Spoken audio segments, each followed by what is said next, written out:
On today's episode of the MilCom Founders Podcast, we'll meet Brendan Huff, co-founder and president of Anomaly Six, a behavior-based location intelligence and analytics company serving corporate and national security clients worldwide. And Brendan brings over 25 years of experience, spanning military service, intelligence operations, and entrepreneurship. He served over 2 decades with the U.S. Army and Joint Special Operations Command as a senior counterintelligence technician, leading operations across high-threat environments in the Middle East, Africa, and Europe. Before founding Anomaly Six, Brendan served as senior vice president at Semantic AI and Babel Street, where he built client pipelines exceeding $30 million.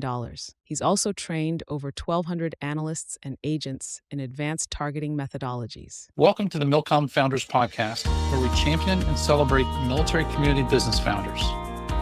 In each episode, we will talk with a MilCom business founder to learn how they work through various obstacles and opportunities in business and in life. I'm your host, Rod Loches. Let's meet today's guest. All right, welcome to the MilCom Founders Forum Podcast. I'm your host, Rod Loches. Today, we have the opportunity to champion and celebrate Brendan Huff, a co-founder of Anomaly Six. Welcome, Brendan. Thank you for having me today, Rod. Absolutely. Who is Brendan Huff? That's a really good question. Brendan, as the person, is a young kid who grew up in the military. Both my fathers served 20 plus years and retired out as being combat veterans. I grew up. My family's historically from Rhode Island, but I grew up and spent almost all my years when we weren't traveling in Kentucky. So the military brought both my dads back to Fort Knox multiple times. I then went to school at Murray State and graduated from there. Lived in Louisville for a while, and then ended up joining the military to take care of the financial obligations of going to college, which I always said I wouldn't do. And at that point had met my wife and had our son, Taylor. And then she had never been part of the military. So then the military moved us to North Carolina to Fort Bragg. So holistically, Brendan is a person who's traveled a ton all over the world. My current wife works for the government. We've got 3 grandkids, love them to death. Gives me time. And then obviously stay a busy man as an entrepreneur as well. Then give back a ton to the community because it's been something that I've learned over the years. It does take a tribe to be successful and to give back. And that's something I learned even early in the days when we went through Capitol Post with Bunker Labs. And saw just the veteran cohort, and then once again with JP Morgan Chase, the CEO circle. So it's been huge for me to just build a really good core group of people and network that is always there for you when you need it. So it's kind of who I am. Yep, absolutely. You know, Murray State, I almost went there to run cross country, and you should have. should have. I should have. Yeah, I remember going down there when I was 17, looking at it, and life changed and priorities changed, and didn't run. And did you see their run for the College World Series this year? Did not. So they made it to the College World Series for the first time in the college's history. They were able to beat, I believe, Ole Miss and Duke to get their shot. Wow. They did lose in both their games, for the bracket, but still amazing to see the team and see the university do extremely well. They've crushed it the last few years in multiple sports, and then so watching it too as a guy who went there in the 90s. I think the state of Kentucky just approved them too for one of the only veterinary medical schools in the state as well. So they're it's just always a small university fighting above its weight class. So it's definitely it's got a lot of history for me. That's fantastic. My daughter is she got 1 year left in vet med over in Glasgow, Scotland. So amazing. Yeah, and there's such a shortage of vet med. She got accepted to schools around in the States, but she's I don't think she's ever coming home, Brendan. She loves it over there, and everyone does. Yeah, she's marrying a Scotsman, so at least he's taught me to appreciate Scotch. So at least there you go. At least I right? got that out of it. That's for sure. And you can always help them appreciate the finer American whiskeys. Yeah. There are some good ones now. Well, not now, but some of the craft whiskeys have gotten pretty good. I've really enjoyed a couple recently. That's for sure.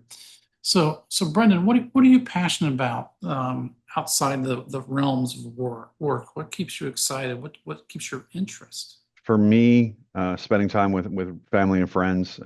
Obviously, I spent a ton of time up in Northern California where my wife is assigned for the government, so that allows me to really decompress when I'm not here in Washington, D.C., or spending time with my grandchildren here on the East Coast. They're a huge priority for me. Unfortunately, my Awesome. granddaughters now live down in Florida. It makes it harder, but it gives us a chance to force vacations. So that's always a priority for me. My Yeah. grandson lives down in Fredericksburg, which is where I grew up when I was first stationed here in Well, the DMV. So uh, spending quality time and learning how to decompress yeah. has really become important. It's something that's easily lost as you start your entrepreneurial journey. It's something that's easily lost when you serve on active duty and Hmm. deploy a ton. And then taking downtime, I really started to kind of prioritize taking care of my health about almost 2 years ago on behalf of my wife and my grandkids, just because she kind of really put the importance of it, of being here for the long term. And then obviously talking to, as you know, to the kind of the veteran network, and we all kind of echo those kind of things to each other. So it was a big deal to just start that journey to get back in some type of healthy shape. Yeah, that's right. Well, I'll tell you what is, and the the more I hang around you younger veterans, I see how much they take care of themselves. Pasha is a great example, and so many Yeah, other men and women. I'm yeah, like, wait a minute. And the more I teach and give back into the community, I'm like, wait a minute, why are they going to listen to me? And I started taking care of myself about 2 years ago. And it's been a yeah. great, the community's been a great inspiration for me to do. It's super powerful and it's hard to put yourself there. It does take, Pasha and I and some of the other veterans we know really kind of force it where if you don't start taking care of yourself first, you can't appreciate you can't appreciate how hard it is to run your business or deliver for your family. Yeah, And it's not a selfish thing to put your health care, your physical fitness, your mental well-being first, because it does translate to the rest of your family and friends and your coworkers. And I've been able to see that over the last 2 years, just based on the fantastic. the stress of running your entrepreneurial business, based on still serving, based on just day-to-day life. Because as you know, especially living in the DMV, you feel everything here. Every event is a stressor, right? It Yeah, is one of the reasons why I enjoy going to Northern California and slowing down. And when you get away from the DMV, it is amazing the rest of the country what becomes a priority for them, and that's been hugely helpful for like just emotional and mental well-being as well. yeah, 100%, 100%. It's really interesting because one of the questions that I have that I list out is, what do you do to take care of yourself? And I think you've already explained it. You've Yeah. re-energized your exercise Yeah, and it's holistically everything, right? Like it's working with your spouse to communicate, and we don't always nail it the right way, right? Because she's busy, I'm busy, but we make that effort. Mhm. On top of that, getting medically healthy, which is not always an easy thing, is when you do it later in life, right? All of those 20 plus years of serving in the military do catch up with you. Yeah, But then on top of that, that emotional and physical and spiritual stress of running a business and co-founding a business and dealing with clients all over the world. It takes a little while to get all of those key pillars stabilized. And absolutely. it's very daunting to start taking care of it. I remember when I first did it, I literally had to wait for my wife to be away on a TDY for several weeks so I could go into the gym and just start getting back in the habit and start trying to eat right and start trying just to get set hobbies.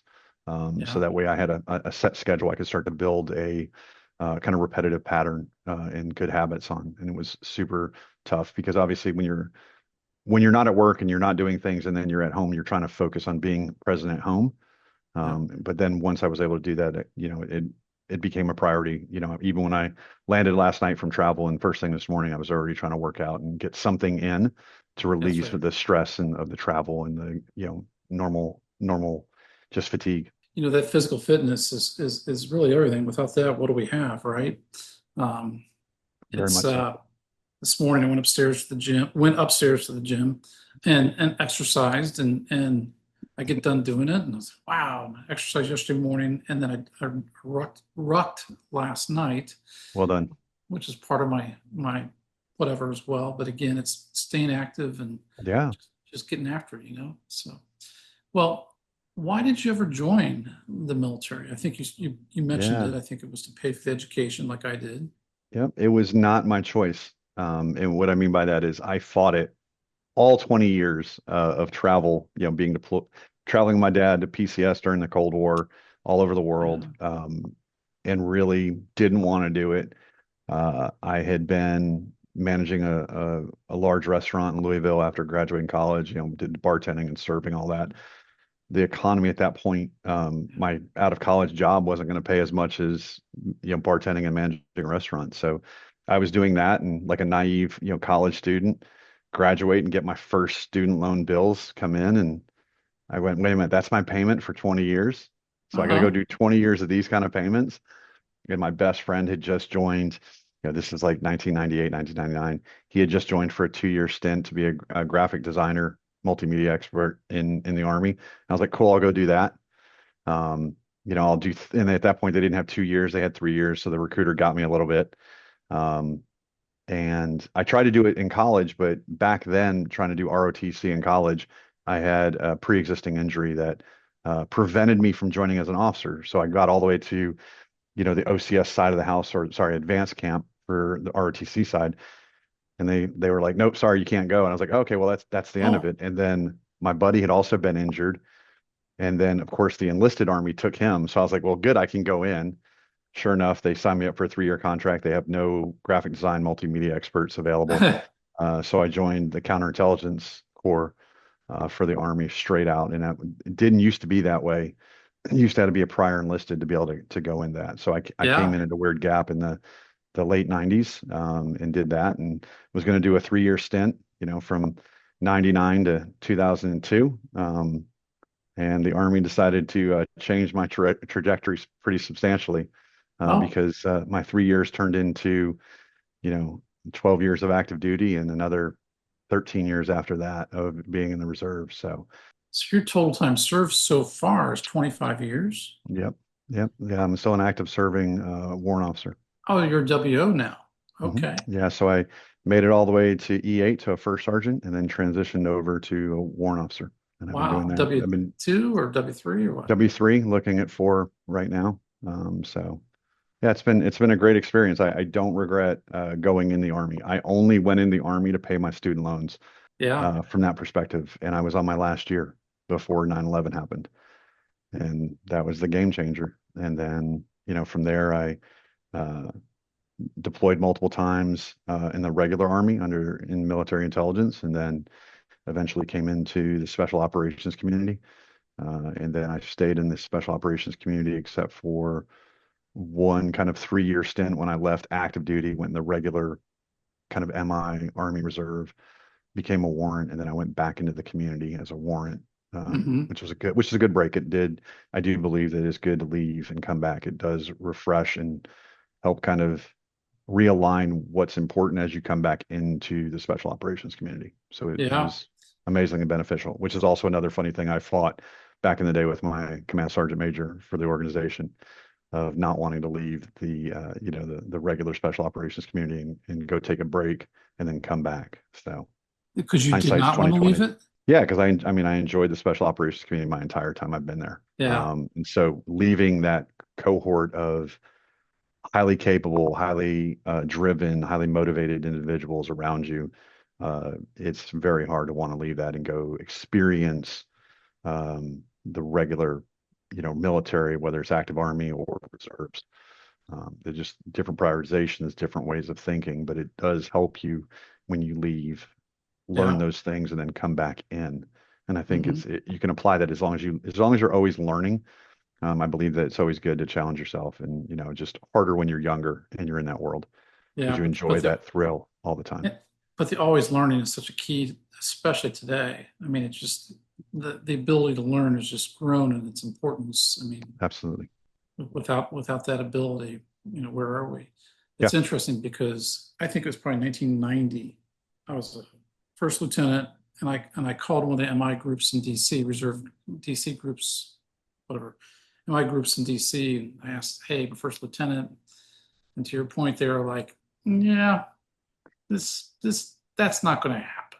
I was just like, oh, I was like, really? Like, yeah, you got to be. They were talking about majors only at that time. I was like, oh, okay, well, forget about it. So Yeah. very interesting you say that that's how it happens.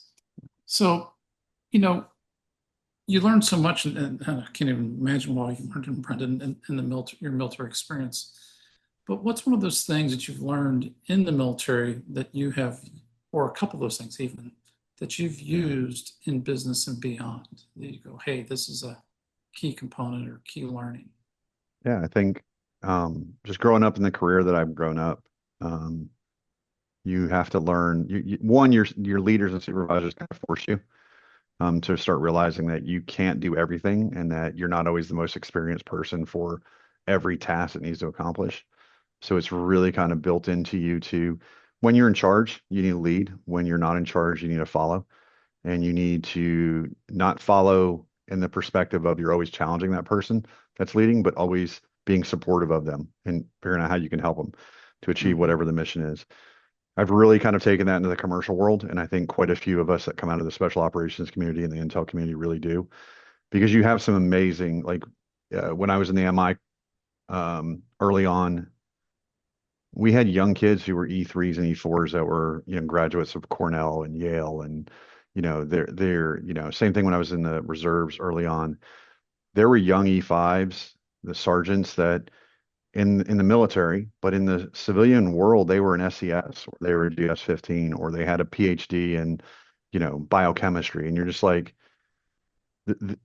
I got nothing for you, right? You're just like, I went to a junior college, right? You're like, I went to, PLDC back in the day. You don't have, you get to learn that really quick, not to judge people, and you start to apply the right person for the task. And I think I do try to do that all the time in the commercial world. And I try to recommend it to quite a few of my co-founders and founders around the community in our network that you cannot be an expert in everything and you cannot micromanage your team if you want to be successful, just because you can't do everything. And as your company goes to scale and grow, you've got to start. It's not even handing things off. There may be things that you don't even touch anymore that somebody else just innately does. I think the other thing is you've got to give the opportunity for your team and your younger employees to make mistakes so that they can learn. That's really, really hard when you're an overachiever. And it's really hard when it's the business you've helped co-found. To be like, take this thing that I helped create and go do it and let it go. And it's super hard to challenge. But once you see that success and you see that employee can accomplish that, one, they own that in such an amazing way. I look at two of our really good tech leads in the company, and that they started as number ones in their kind of pillar within the company. And they own that line so well for each of them. It is it's their baby, it's their effort. It's amazing to watch but to get it handed off originally was always very challenging, right? Because you're letting something go that you innately built. But once they show you that they can do it, there's no holding them back. Yeah. It's interesting taking a step back. I'll call what you do and what you talked about. I'll call it collaborative leadership. And, you want to collaborate with all your team members. And then once the decision's made, then everybody's got to support that decision, whether they agree with it or not. And that is a military axiom, or whatever you want to call it, learning that is really hard to get the civilian community to understand and appreciate. Look, we collaborated, communicated, conflicted, everything, but here's what we're doing. Now get on board, let's go. And and people don't understand that. They're like, well, if you're the officer, you just tell people what to do. You're like, no, that's not how it really works. Yeah, I mean that's the key is learning that it's just not get in line or do it or else, but we've made a decision and we're moving out in that direction. And I would say even my co-founders in the company, we've had those challenges over the years where that is a hard challenge in the commercial world sometimes, where you feel like you're always rowing against each other and you can't get everyone organized together because there is a contingent that will fight that sometimes because they're like, Yeah. well, I don't agree with that. And you're like, yeah, but if you would just get along with us, we'd actually get through this and a lot better and a lot cleaner. And then we can go back and do a retrospective. Yeah. Um, and unfortunately, that can be a challenge. That I do think having military co-founders and coworkers does they at least understand that because you don't have to, not like in the military, right, where you kind of give the knife hand. You say we're doing this and I'm the boss and we're doing it, or I'm the leader or I'm the officer. Um, in the commercial world, when you have former veterans and someone goes, "Hey, that's our decision," like everyone then gets in line, I think, for the most part, and does it. And it's you didn't even have to give anyone an order. It was just they all understood that, hey, I've given a specified decision, and so it's I do like it. It does make co-founding and working a lot easier because it is a challenge. And rightfully it's a challenge with even some of the younger generation where they want to ask 20 questions on everything. Part of that is a good thing too, right? Because once Right. they own it and they understand it, they're on board, Hmm. and so it is a little bit different communication style and leadership than you have in the military to be Yep. successful with the younger generation as they're doing it, right? Absolutely.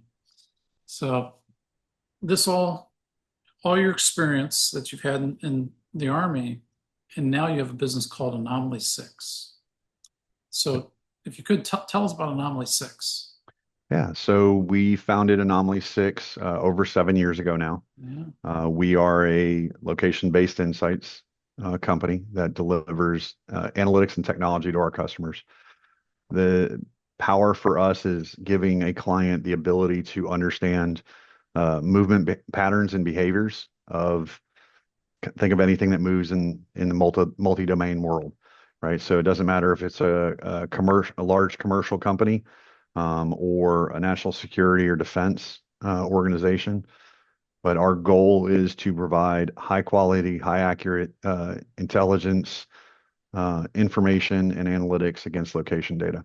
Hmm. And so for us, that was born and bred out of our experience previously in the government for my co-founder and I. So Yeah. that's been super powerful for us to be able to take what we learned in the government, deliver it as a new capability that really kind of answers the client's why Hmm. and really has delivered for them since almost our founding. Yeah. And so it's really interesting because I think the importance of having good co-founders. What's a key that you've seen of making those relationships with your co-founders so powerful and help it? What's some of the keys that have helped you guys succeed and endure at times? I think when it kind of goes back to what we just talked about, you do need a little bit of a hierarchy where at some point somebody's got to make the decision to drive forward in a specific direction. Mhm. That is hugely helpful. Everybody can't be equals from the perspective of everybody has an opinion, therefore nobody makes the decision. Right. And that's kind of anything, even in the military, right? Like there's inherently like everyone can come up with an idea of how they should, navigate through key terrain, but somebody has to make that decision at some point, right? Um, with co-founders, especially, one, I think you have to communicate, and communicate isn't just talking and having meetings. It's not. You can have as many meetings as you want. You can have as many Zoom calls. You can have as much Slack messaging and emails, but communications are really kind of it's okay to have disagreements and it's okay to have challenges, but you do have to sit down and kind of talk through each person's opinion. And then kind of somebody has to ask, okay, so what next? We've had all this talk. What is the decision? How are we moving forward? Mhm. And doing that with co-founders becomes super powerful from that perspective. I think all of the co-founders have to be invested in the future of the direction of the company. And what do I mean by that? For me, and I'd even say that my co-founders, knowing them, one, you have to believe in the mission and what you're trying to deliver.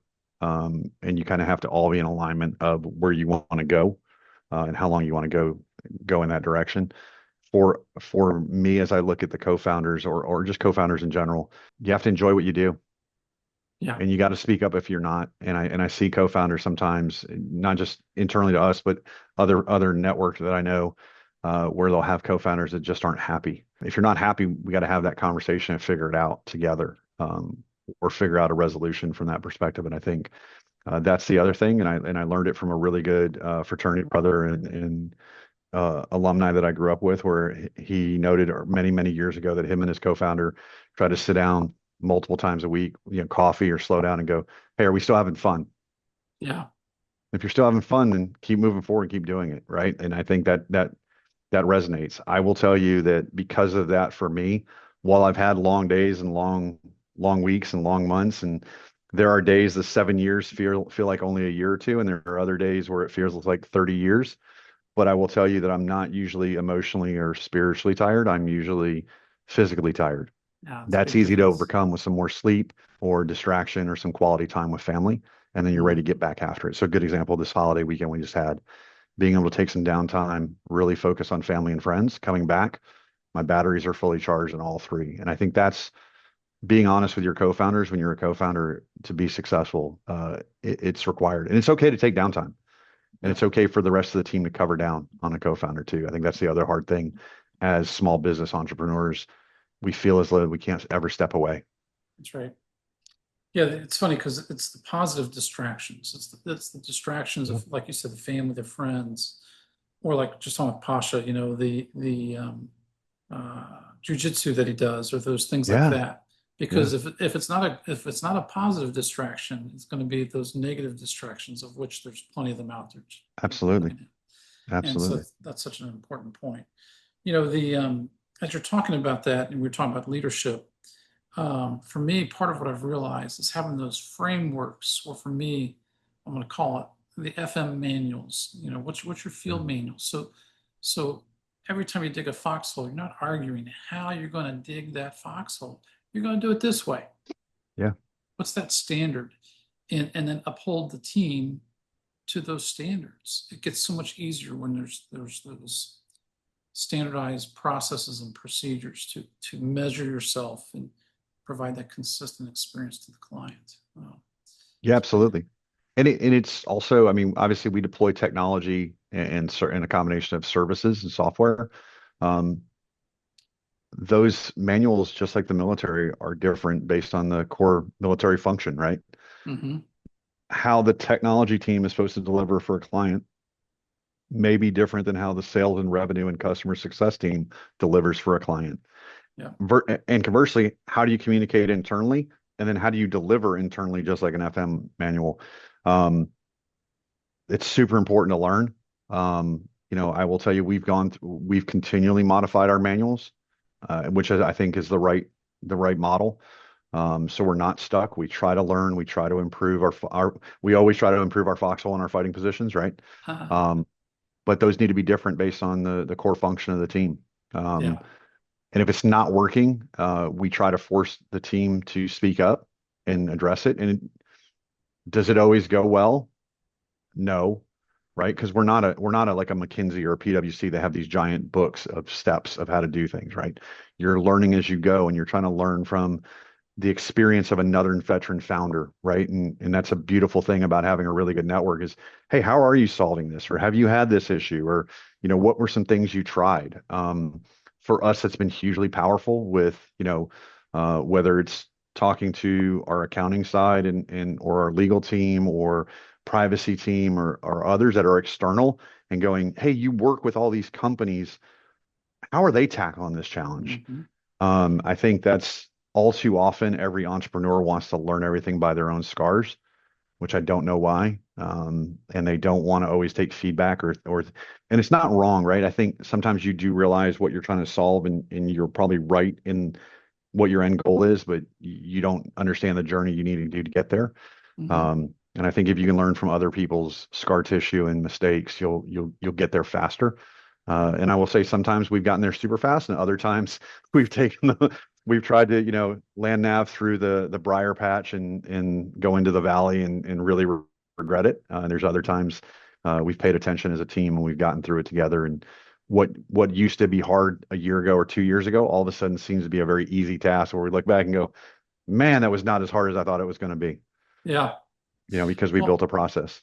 yeah, and you mentioned something that made me think about the importance for CEO and the founders to be coachable, to be ready, willing, and able to learn and grow. Yeah. But to be coached, I think, is a different, almost skill. Are you ready to collaborate? And I don't know. I see a lot of importance of being willing to be coached, Yeah. and to coach, and to Yeah, coach. so being willing to be coached is extremely hard, I think, as both a veteran, but also as an entrepreneur, because it's like being a really good player in your position, right? If you're always nailing it, you're doing really well. Um, the challenge you'll have is you don't want to take feedback as well, right? Yeah. But when it comes to an entrepreneur, if you're nailing it right, you're getting all this client feedback that says you're doing the right thing. It is really hard to take feedback from a mentor or advisor that you might not be doing it the right way, even though sometimes your clients are giving you really solid feedback. Hmm. Um, Especially because sometimes the advisor or the mentor has been there enough times, they already kind of see where you're going or what you're about to run into headlong. Um, and I think, from that perspective for us, uh, we've been very coachable in some things. And other things, as you know, is you just can't be great everywhere, especially when you're a small trying to scale up.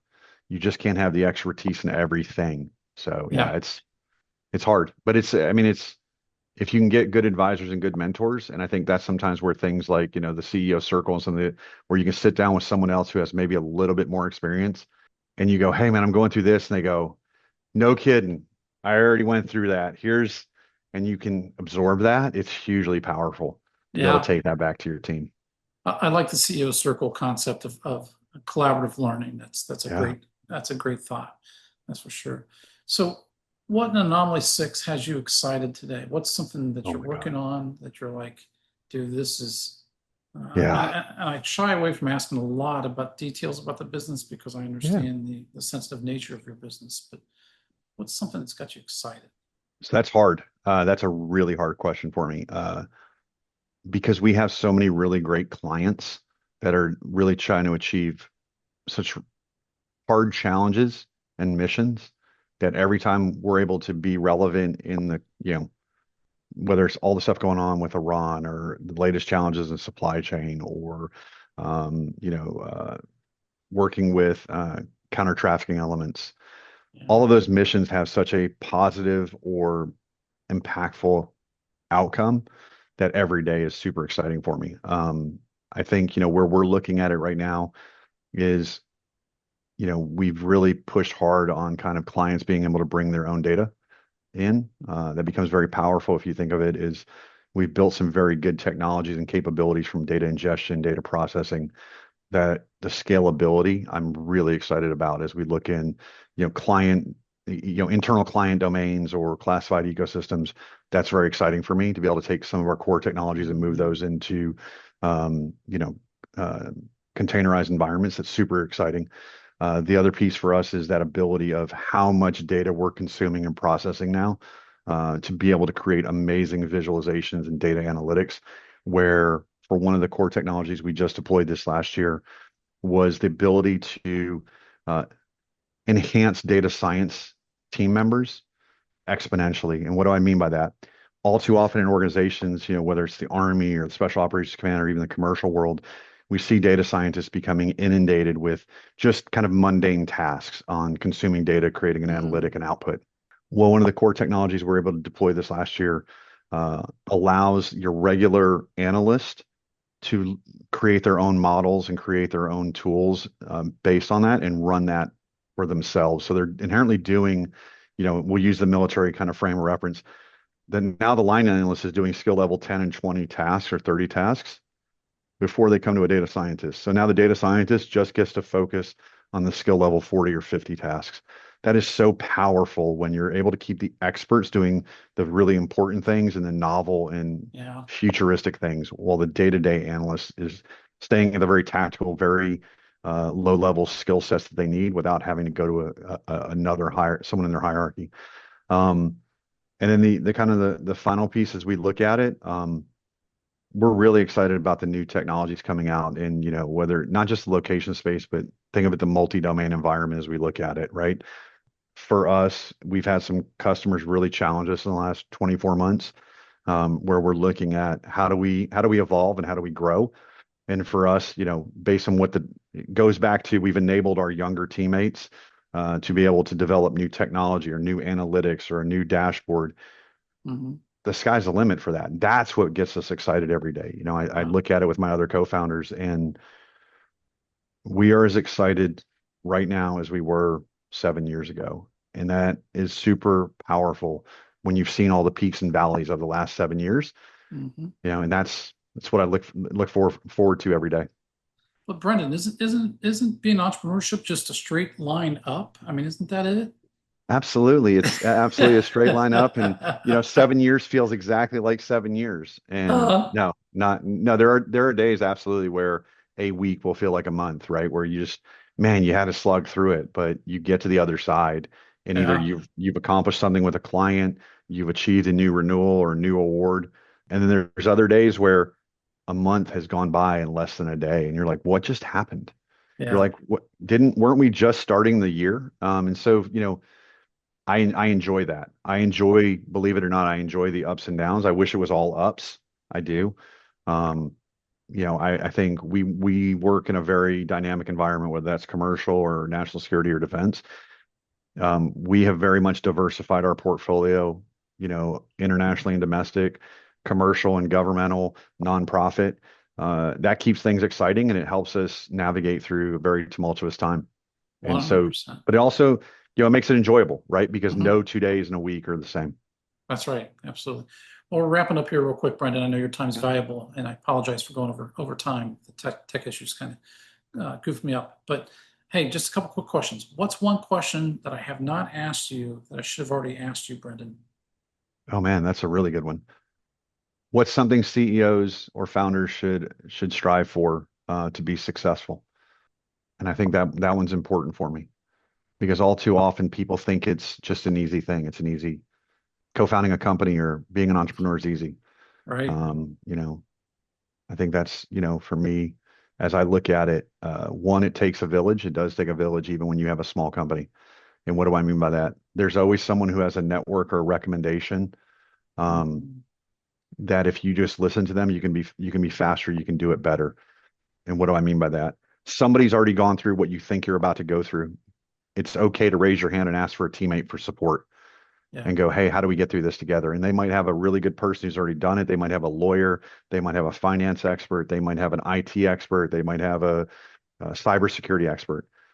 And then the other piece that I'd always ask is your spouse involved? And there's too many entrepreneurs I know that think they can go it alone, even when their spouse isn't part of their company.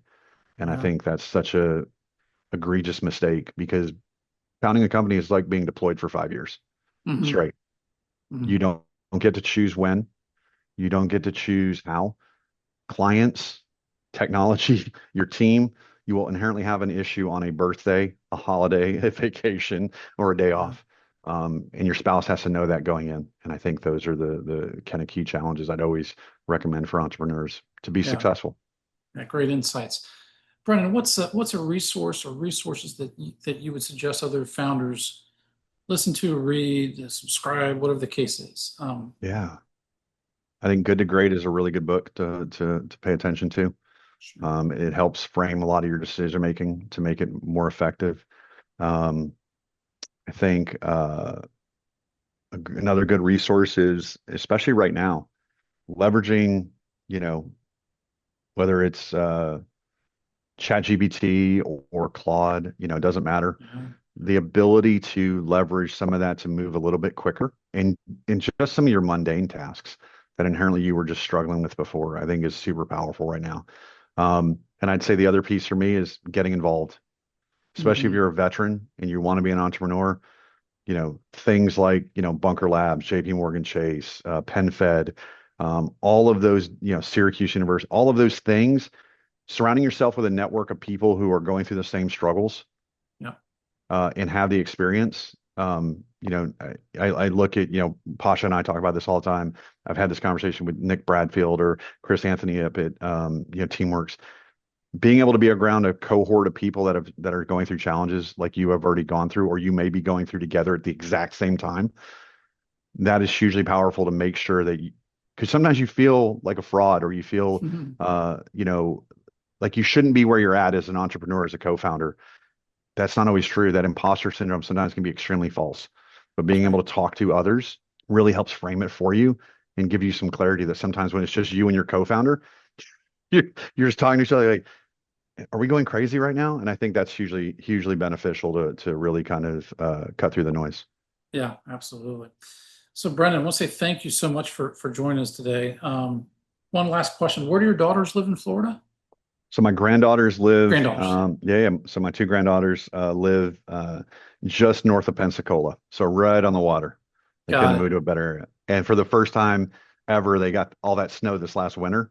So imagine Pensacola Beach with snow on it, right? So right. And it's, so for me, it's they live in a good area. It's easy to get down to.